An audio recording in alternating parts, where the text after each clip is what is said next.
feel the power of certain And now, someone who really needs no introduction. He's been with us a long time. He's regaled us with music and words. Winston J. And he has an amazing, charismatic presence. Untitled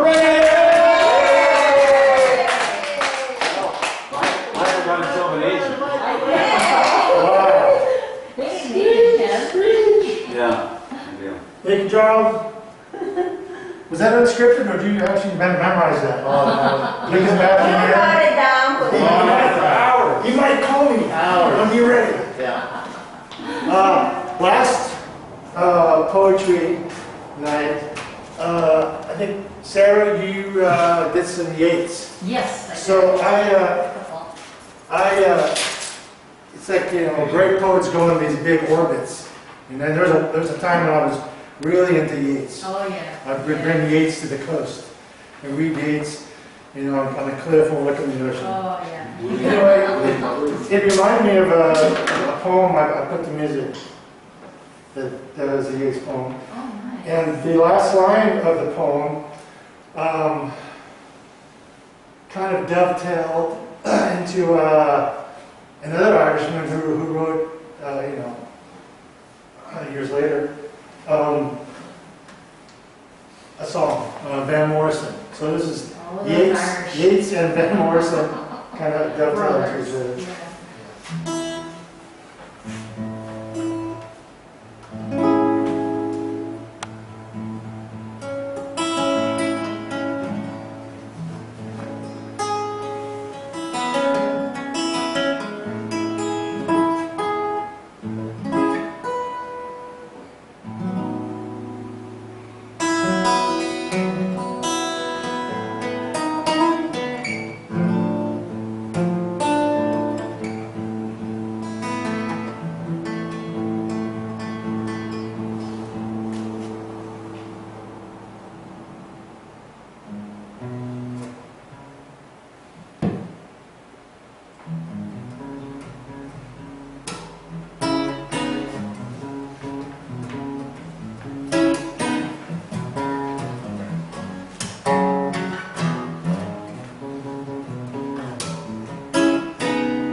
Made my song cold, covered it with mythology.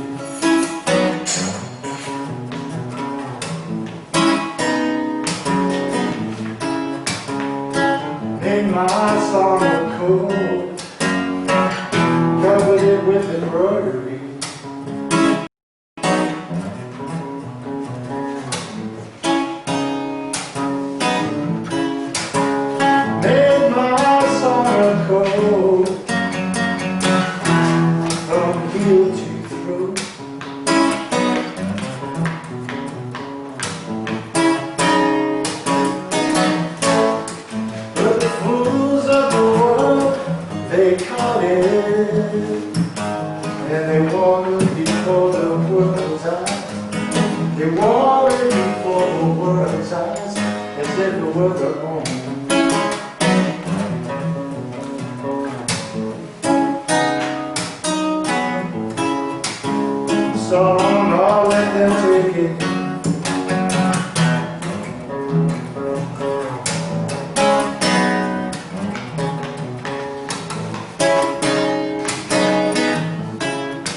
surprised in walking naked in this world.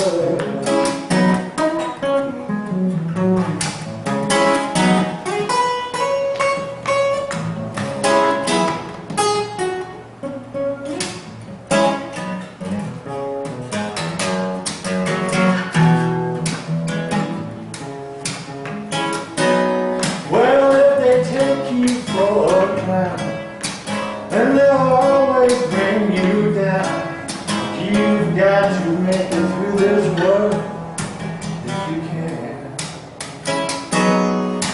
You think you've been done wrong, but you got here on your own, and you've got to make it through this world if you can. I said if you can, I said if you can, you got to make it through this world if you can.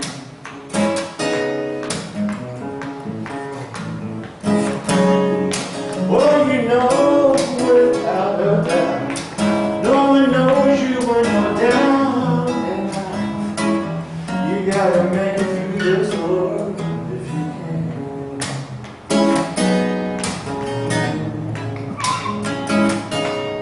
Talk about wrong and right.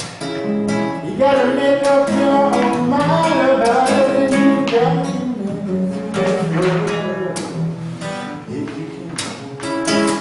I said if you can, I said if you can, you got to make it through this world if you can.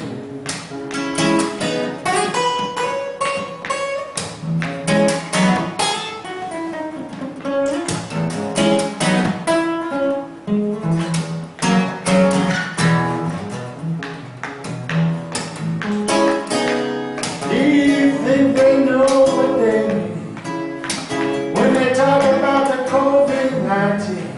You got to make it through this world. Won't you get down off that soapbox, please, and stop spreading your hateful deeds? You got to make it through this world. I said if you can, I said if you can, well, you got to make it through this world if you can. I said if you can, I said if you can, you got to make it through this world if you can.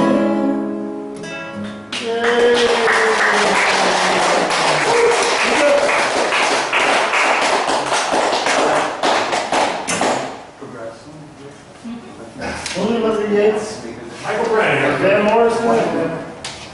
So here's a poem. It's called Keeping Quiet. Now we will count to 12, and we will all keep still. For once on the face of the earth, let's not speak in any language. Let's stop for 1 second and not move our arms so much. It would be an exotic moment, without rush, without engines. We would all be together in a sudden strangeness.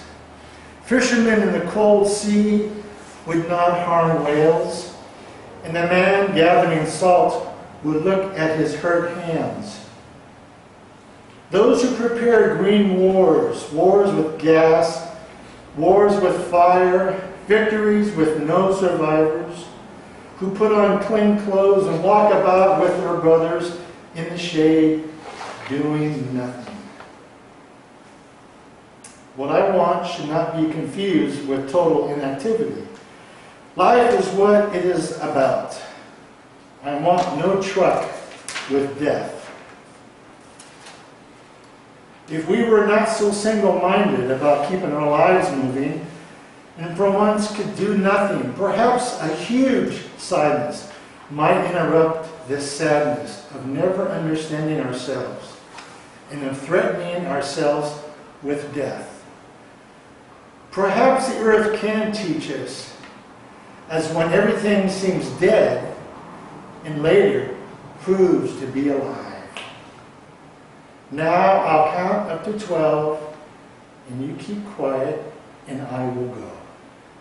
Pablo Neruda.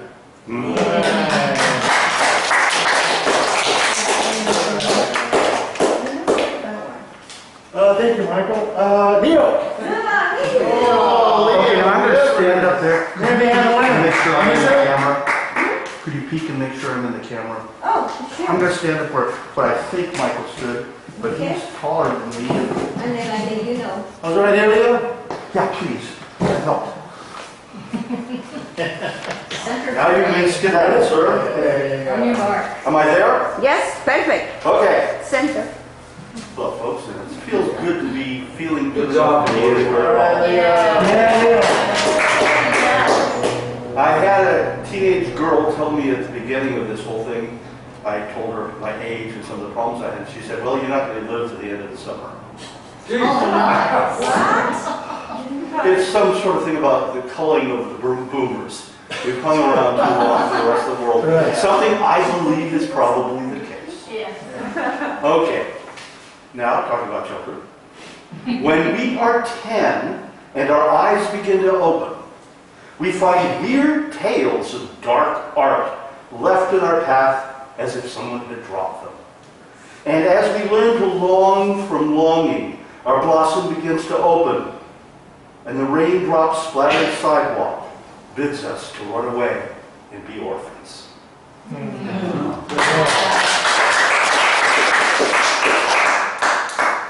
Now, this is called Iris to the Dark Man. You poor man, you think because you have wings you command the wind. Fool, you do not. It is the wind that commands you. Space goes on forever. No wind that blows, no matter where or how famously, ever comes back again. Small men who need men to cower and to look down as if such a small man could look tall to them, carry a mind that suffers a waking dream of tainted malperception. The hunter who goes with a gun to kill and the farmer who goes with saw and plow both dream dreams of subjugation. Both lives lives where sleep comes to finish thoughts of deep concern. And easy sleep is hard for them. But I, who sat all day beside this tree, had a deer come close to inquire of me. And nature, see, smiles of pearled cloud for me. And the breeze, it kissed my cheek as if it a child and I a puppy. No.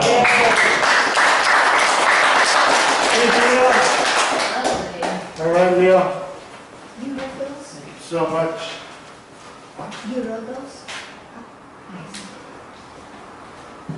Right, without further ado, Mark, come on. Mark, the gardener. Lay some stuff on us, man. Look how skinny he is. He's working so hard on that hunt. He is. More pasta. And he was telling me, you know, keeping busy doing the gardens is part of the reason, you know, for him. And he's really putting his heart and soul. So it's a perfect COVID thing to do. Come out to Blue Mountain School, stay outside, and look at the two gardens that Mark is making. Oh, You know, nice. one is a Zen garden, beautiful, you know, near the creek, and the other one is a food garden for Blue kids. Mountain Road? Blue Mountain School, Okay, right yeah. on Blue, yeah. So just come out anytime and just enjoy his work of art. Good job. All right. Nice. Okay, and Gwen, next, last but not least.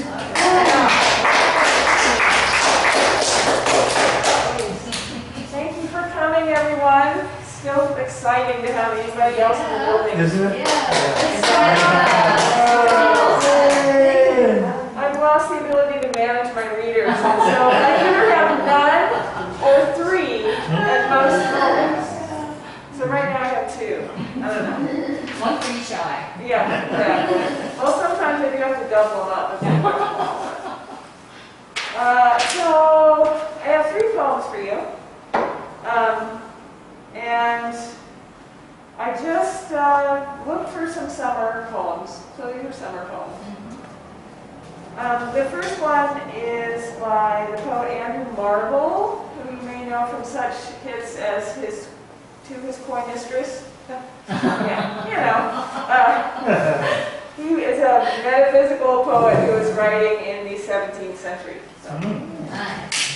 This one, it's a little rhymey. It's called The Mower to the Glowworms. Something we don't have here, but some of us know about glowworm. Ye living lamps, by whose dear light the nightingale does sit so late, and studying all the summer night her matchless songs does meditate. Ye country comets that portend no war nor prince's funeral, shining unto no higher end than to presage the grass's fall. Ye glowworms whose officious flame to wandering mowers shows the way, that in the night have lost their aim and after foolish fires do stray. Your courteous lights in vain you waste, since Juliana here is come, for she my mind hath so displaced that I shall never find my home.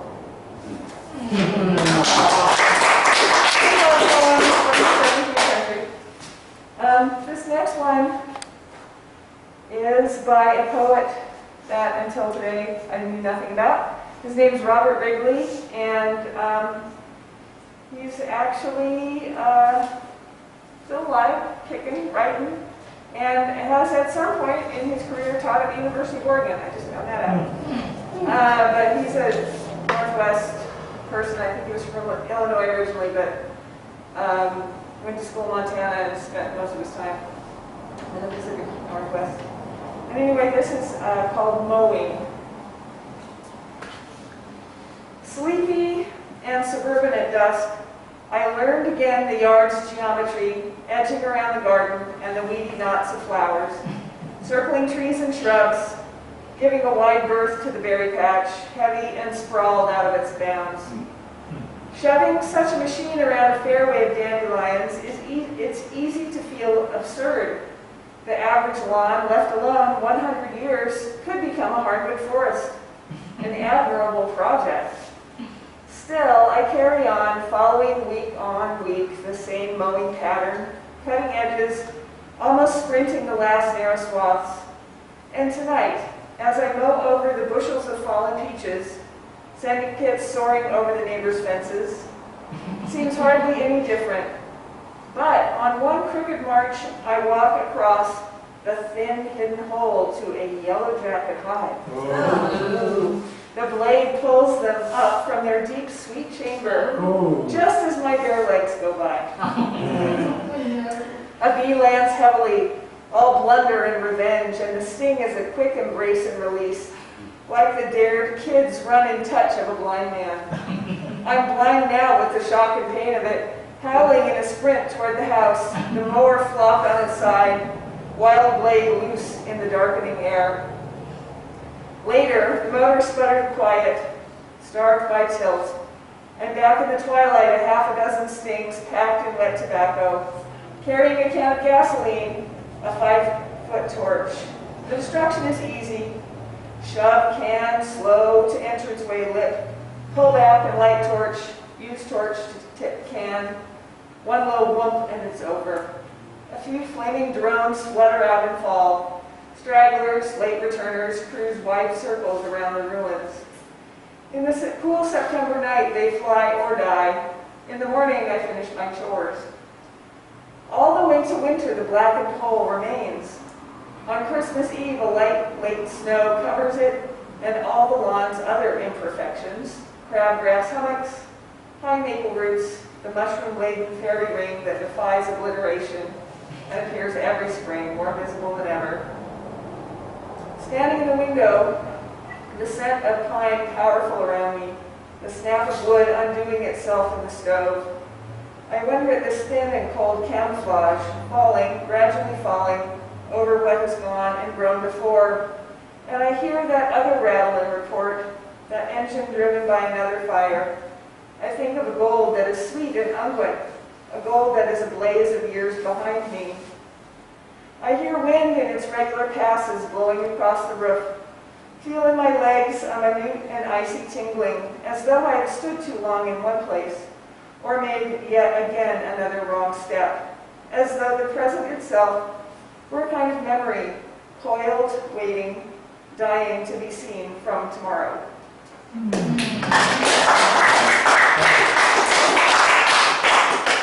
Just taken by what an amazing journey that one little poem was. This last one, I know I've read this before, but it's Seamus Heaney, so Irish poet, recently deceased. It's called Blackberry Picking, which is something that we have in our future. Actually, we have in our present. I ate some the other day. I did. Yeah. It's really Yes, it seems can. early. Nice. Blackberry picking.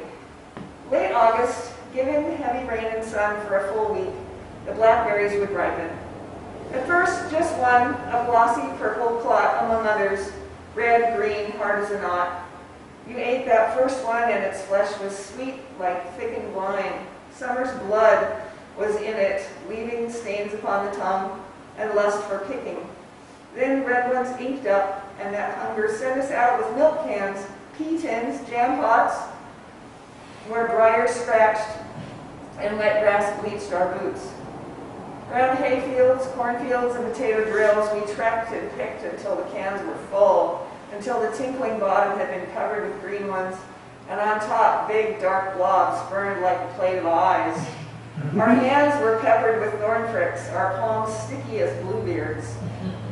We hoarded the fresh berries in the byre, but when the bath was filled, we found a fur, a rat-gray fungus blooding on our catch. The juice was stinking too.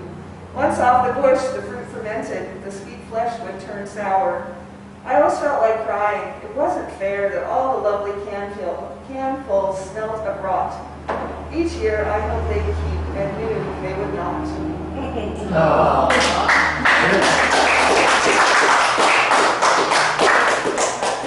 Thank you very much. Thank you. Thank you. All right, well, so comes the end of another poetry night.